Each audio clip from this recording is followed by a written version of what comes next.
Today, we're in the lectionary. We're continuing this series, Gathered Up in Jesus. And the title of this sermon is Under the Wings. And our passage is out of the Gospel of Luke. At that very hour, some Pharisees came and said to him, "Get away from here, for Herod wants to kill you." He said to them, "Go and tell that fox for me. Listen, I'm casting out demons and performing cures today and tomorrow. And on the third day, I finish my work. Yet today, tomorrow, and the next day, and I must be on my way, because it is impossible for a prophet to be killed outside of Jerusalem. Jerusalem, Jerusalem, the city that kills the prophets and stones those who are sent to it. How often have I desired to gather your children together as a hen gathers her brood under her wings, and you were not willing. See, your house is left to you. And I tell you, you will not see me until the time comes when you say, 'Blessed is the one who comes in the name of the Lord.'" It's the word of God for all people. Thanks be to God. We make mistakes. Did you know that? It's something that each of us, no matter how hard we try, will do pretty much daily. I would say we do daily, but just for the sake of the one out there who may get through a day with completely 100%, my hat is off to you. And some of us make more mistakes than others, but we all take part. Messing up is kind of the modus operandi, the standard operating procedure for human beings. It's what we do. And in the greater scheme, we understand that we're all going to make mistakes, and it isn't really all that important except to the one who pointed out the mistake or the neglect. In that face, you can see disappointment and judgment. You can see dismissal, as though everything was summed up in the mistake, as if there was nothing else of value that we might have done in that day. And then we are defined by our brokenness. I am a sinner, you are a sinner, and we feel about that high. This high.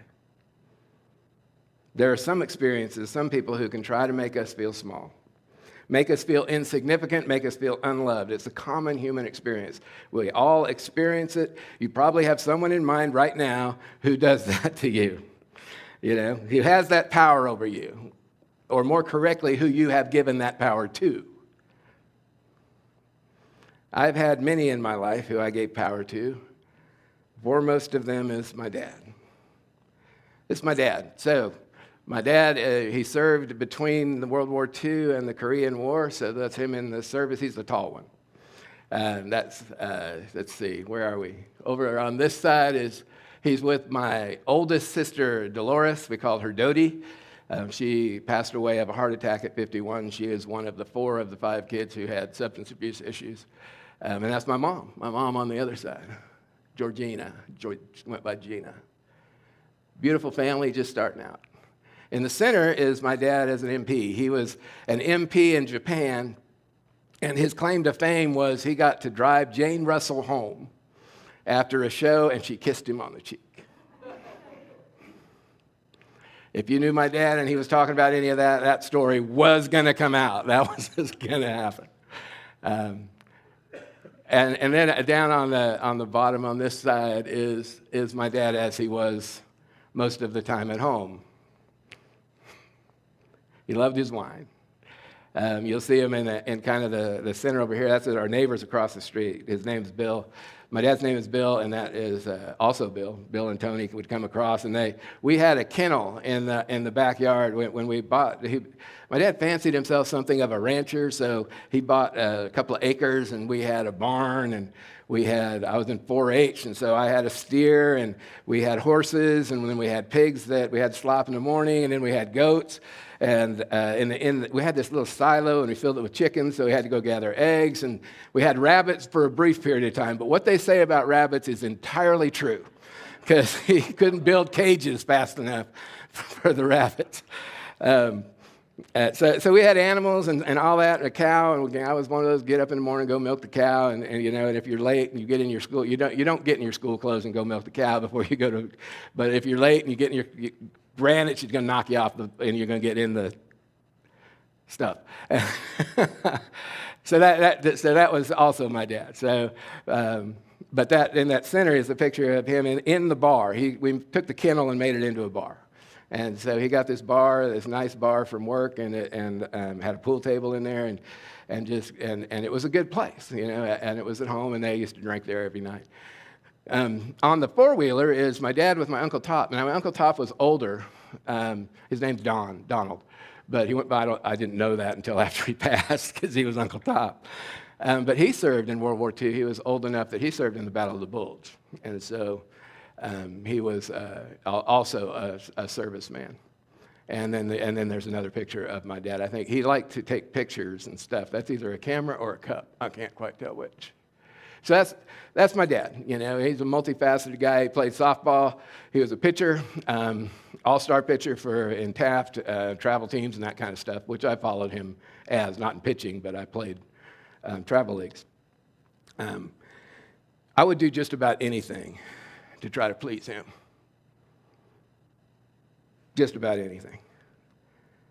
But it just wasn't to be, right? He was of a different era, I guess. The most prime example that I have, when I was a junior in high school, I hit 2 home runs, a double and a triple. And I tried to steal home, but I sprained my ankle coming down the line. And I got tagged out. The conversation in the game, about the game on the way home, what do you think it was about? Getting tagged out. Oh, what were you doing? Why would you do that? Why would you try to steal home? That was my dad. And it was like that in every area of my life. And unfortunately, see, I used that as fuel for a while, for a long time. But at some point, I quit trying.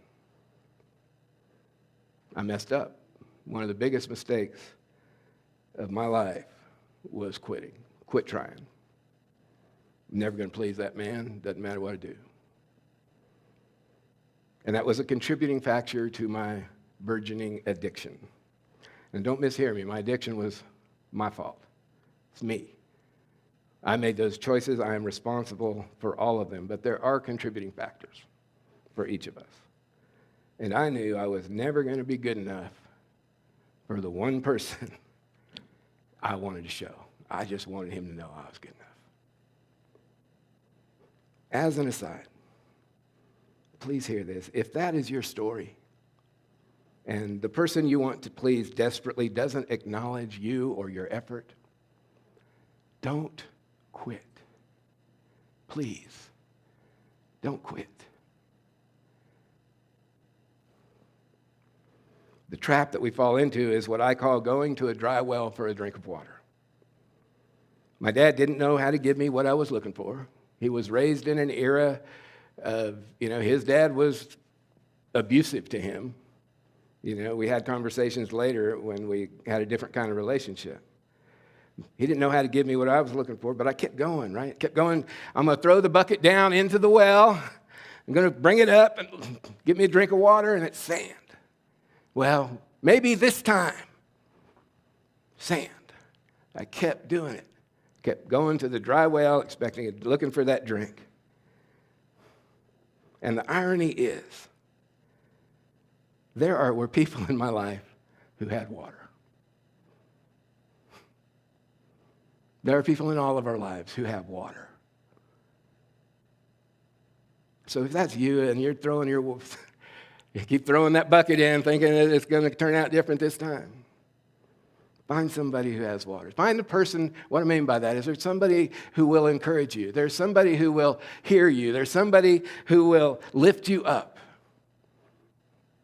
And love that other person, but know that if they just can't do it, they just can't do it. Now, an interesting thing happened. When my mom got sick and I was getting sober, and I was seeing a counselor. Some of you have heard my testimony. My early recovery was seeing a counselor and a psychiatrist and going to a 12-step meeting every day. I was not healthy. I didn't know how to do a lot of the stuff that people are raised to know how to do. I didn't know how to do relationships, didn't know how to set boundaries. So I started setting boundaries with him. So when he would go negative on me, I would just say to him, working with a counselor, remember, Dad, I love you, but I just can't be around you when you do this. And I would leave. I'd come back, but I'd set that limit. And over the course of time, and what it was he was adult, and every time I got around him, I was little Mike, you know. And over the course of setting boundaries, we both became adults. And when my mom got sick, I was the one that my dad confided in about all of his stuff growing up. I know my dad now, you know.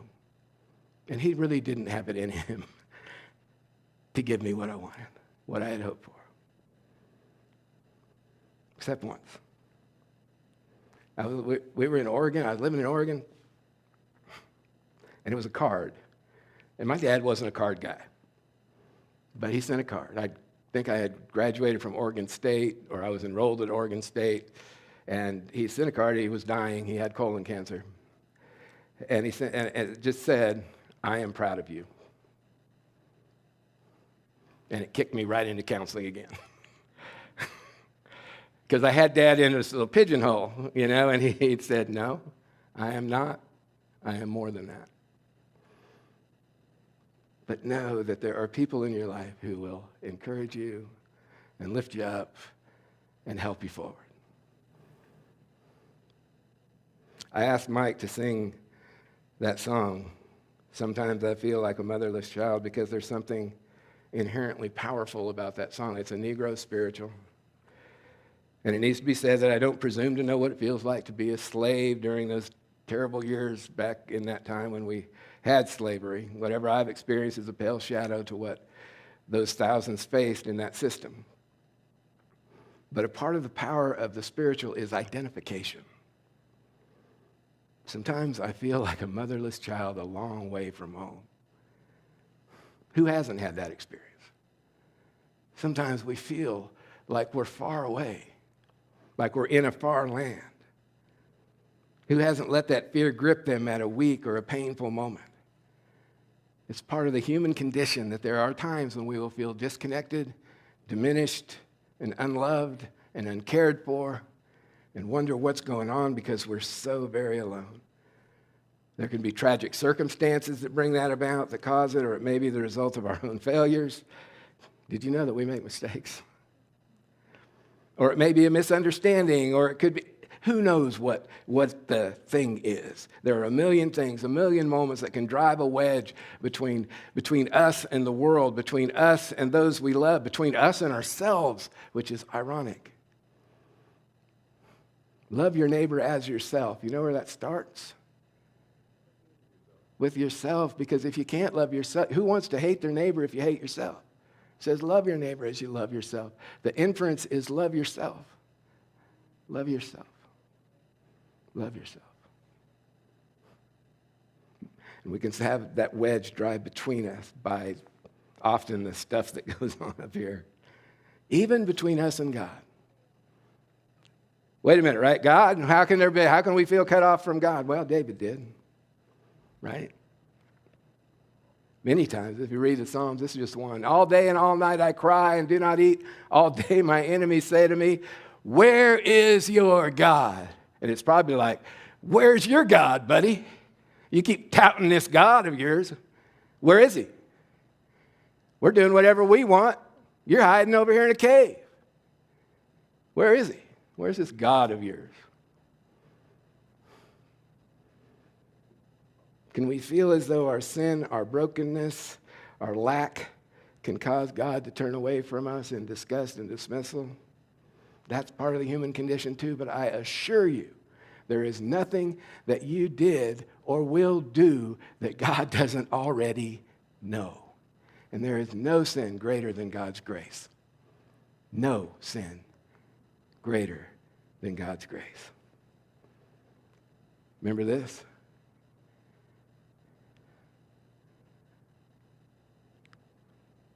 Why have you forsaken me? See, we aren't the first to shout that from some cross or some pain or some emptiness or some loneliness. I love that Jesus experienced this life. God is connected to us through him, and it's beyond me. We aren't the first to whisper that in the loneliness of our bedroom. Pray that the words haven't gone any further than the ceiling, right? Where are you? I'm trying. Help. Or my favorite prayer, ah! If he can interpret groans, he can interpret that one, right?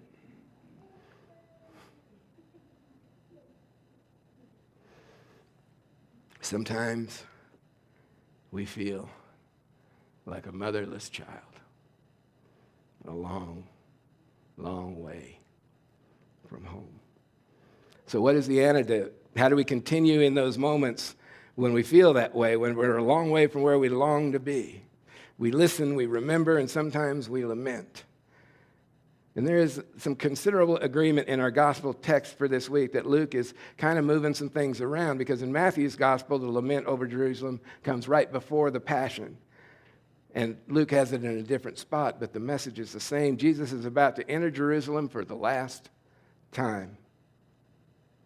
He's about to lay down his life. And it's out of that event that Jesus begins with this word, with this desire to gather the children of Jerusalem.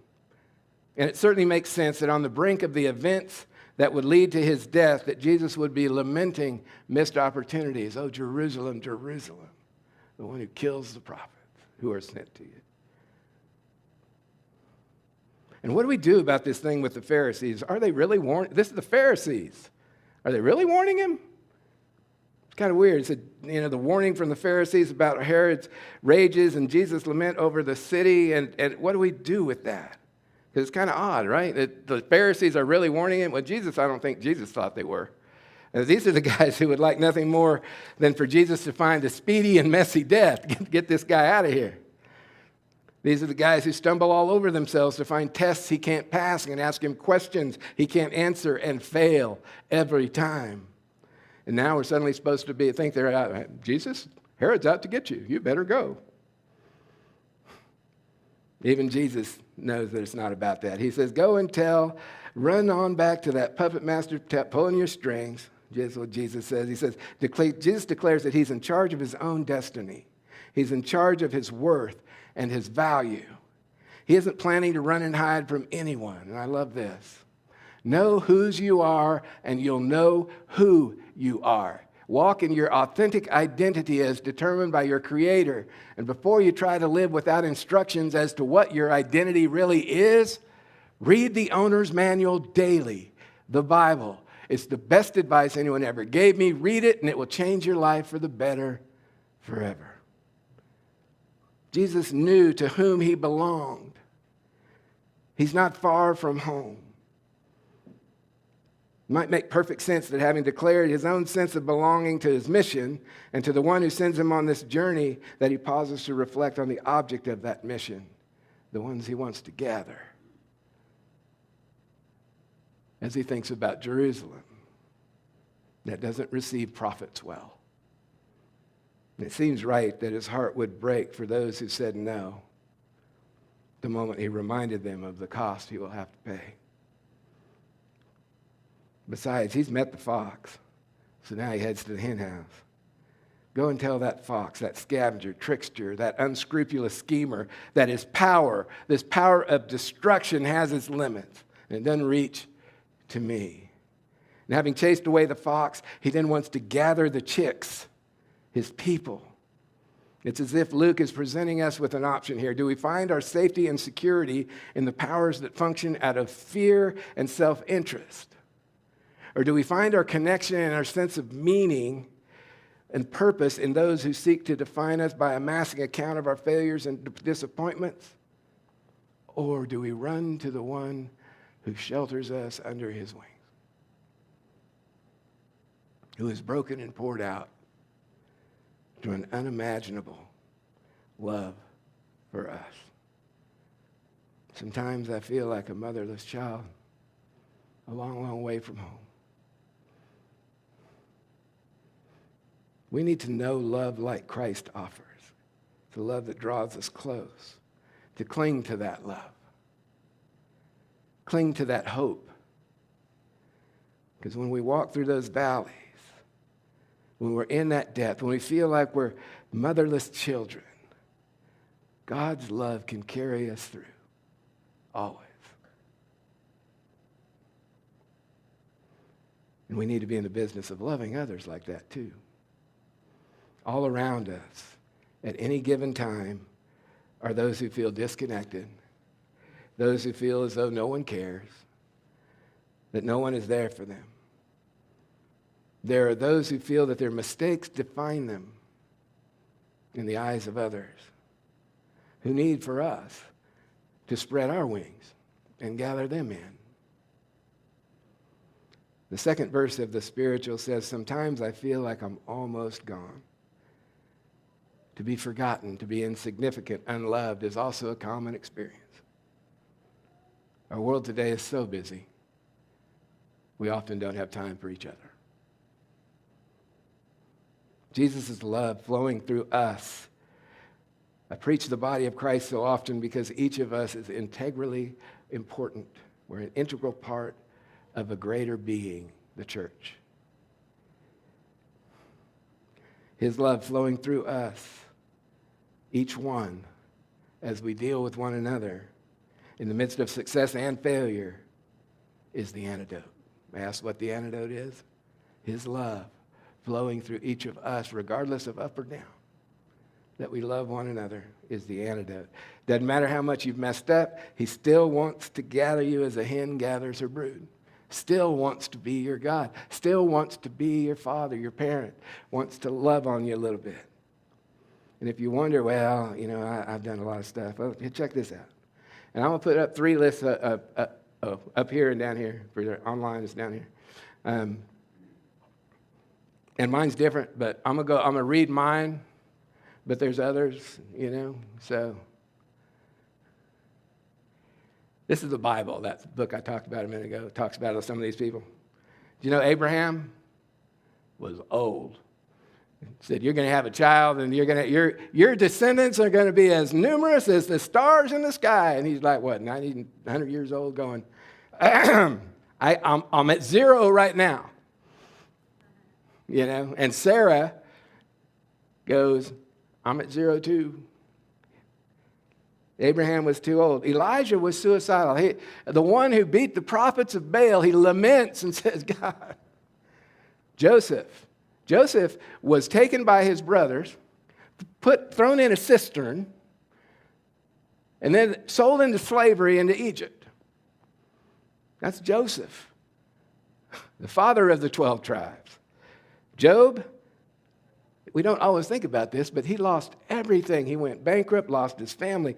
Moses had a speech impediment. He had a speech problem, and so they gave him Aaron. Gideon was afraid, and Gideon even was a tester of God. He's like, well, God, I'll do it if this fleece is wet in the morning and the ground is dry all around it. And in the morning, you know what happened? The fleece was wet and the ground was dry. So what did Gideon do? He went, thank you, God, that's it. No, Gideon goes, I don't mean to test you, but this time, could you reverse it and make the fleece wet and the ground dry? And you know what happened? That happened. And Gideon went, okay, I give. He was afraid. Samson was a womanizer of the Philistines before he pulled the temple down on himself and committed suicide. Rahab was a prostitute and helped the people of God. The Samaritan woman was divorced and divorced and divorced and divorced and divorced. Noah was drunk. Jeremiah was too young. Jacob was a cheater. His name, he pulling at the heel. David was a murderer when he saw Bathsheba and sent, what's his name?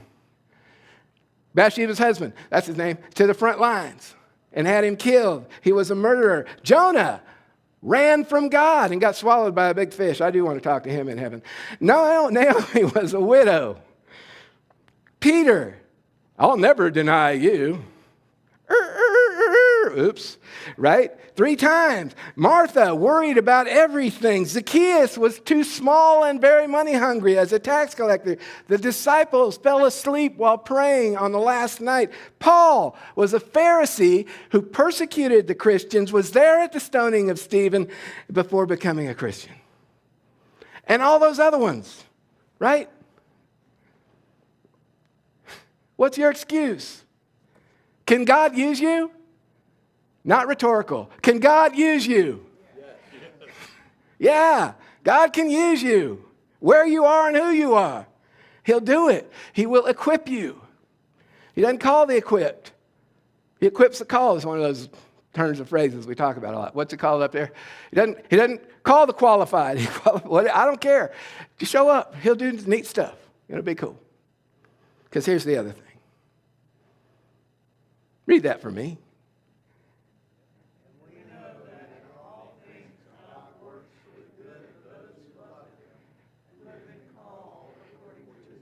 In all things, God works for the good of those who love Him and been called according to His Spirit. All means all. That means that you're up or down or sideways or on your head or on your side or doing cartwheels or whatever you're doing, hanging over a cliff, going, help, I'm barely hanging on. God will work it. He'll work it out. Show up, ask Him, walk with Him, do it. Who you are is not a surprise to God. Who you are is not a surprise to God. Who you can be might be a surprise to you.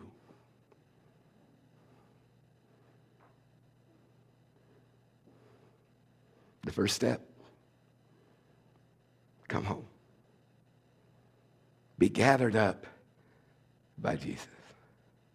The one who longs to wrap His wings around you is waiting and offering and hoping. It may seem like a long way, and you may feel like a motherless child a long, long way from home. But God is with you in that place, and He'll walk with you all the way home.